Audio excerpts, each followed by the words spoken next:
Let's have a look at our ready application.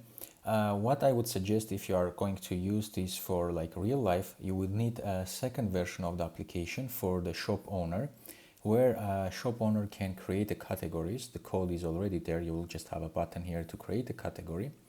And this part here, when we're adding item, this should be visible to shop owner only. So they can add items for sale.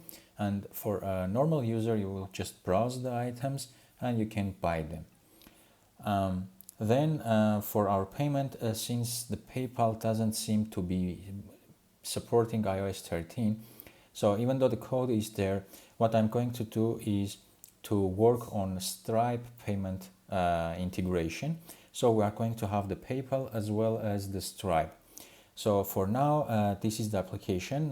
Soon I will put some extra videos for our Stripe payment integration as well. You may keep the version with a PayPal separately, and then we are going to work on the same application.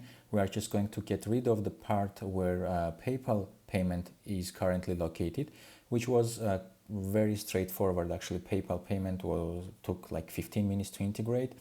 It's much easier than Stripe, but we're going to work on a Stripe and integrate that to our iOS application, because currently the Stripe is one of the most popular mobile payment credit card processors. So we are going to work on that as well. Thank you for purchasing the course.